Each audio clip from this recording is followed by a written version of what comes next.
Assalamualaikum, welcome to the program Islam Explained. We are joined by Dr. Zuleyha Keskin on our program again. Welcome to the program, Doctor. Thank you. Good to be here. It's always a pleasure Thanks. having you here. Dr. Zuleyha, we'll continue with the area or the topic in your expertise. We spoke about patience and contentment last time. If we could just talk about what is more superior, patience or thankfulness? Yes, there are two qualities that are again important in Islam, and there's been a lot of discussion in the history of Islam. Which one's more superior? Patience or contentment. And there is a hadith that comes to mind when we talk about this. And in the hadith, it says that the person who, eats thankfully, is on the same footing as the one who fasts patiently.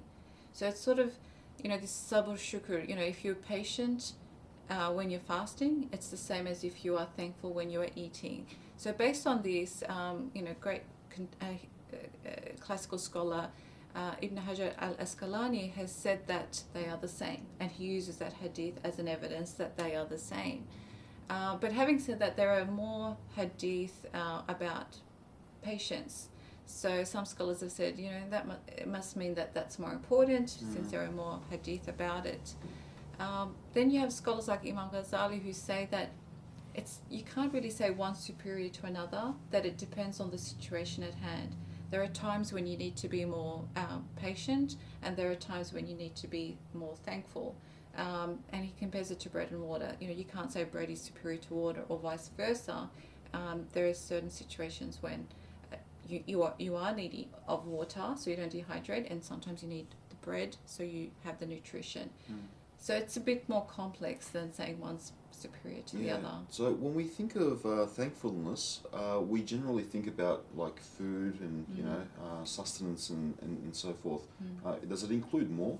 It really does, and I think that in a way that's seen as the basic level of thankfulness, not to undermine it or belittle it, but we need to be thankful for the sustenance that we have, the food that we have, for the wealth that we have.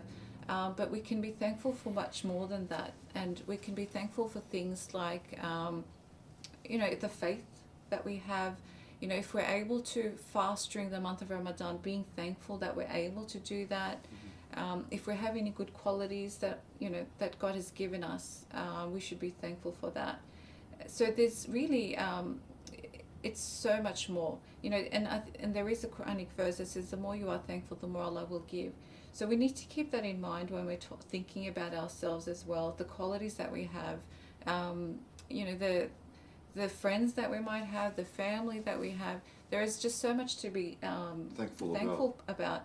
But I think especially we don't think about worship, and we really should be thankful if we are able to fulfill certain worships, because we just assume we can do it, but there are people who are not able to do it, whether it's because they're not in a spiritual state to do it, or they don't have the knowledge to do it. But for example, if you're able to do your 5 daily prayers, that's something you should be thankful to Allah for, that you are able to do it and able to achieve it. Yeah. Now, just another question. Sometimes it's a bit hard to be thankful. I mean, sometimes we forget, to be thankful. I mean, how can we make this a habit so we get into a routine or always in the, in the state of being thankful without forgetting? It is a mindset that we need to get ourselves into, and positive psychology focuses a lot on this, and there are things that you can try and do, but there is a hadith that says the one who's not thankful for a little will not be thankful for a lot. And that's why you do see some people, their life looks perfect, they've got so much in their life to be thankful for, but they're not. It's because it hasn't become a state of being for them.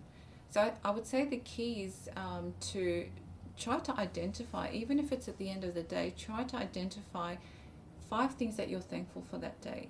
It could be little things. It could be, the cup of coffee you've enjoyed, or it could be a good, laugh that you had with a friend.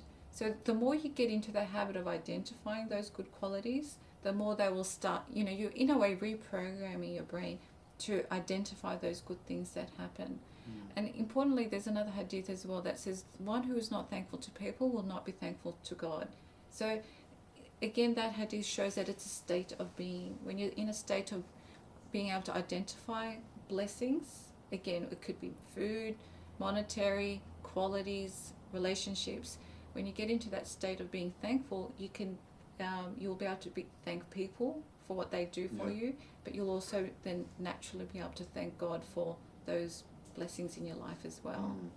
I'd like to thank you for coming to the program today and explaining, what is more superior, being patient or thankfulness, and the difference between the two. But yeah, again, thank you for coming to the program. Thank you. And I'd like to thank our viewers for tuning in, and we'll see you next time. Assalamualaikum.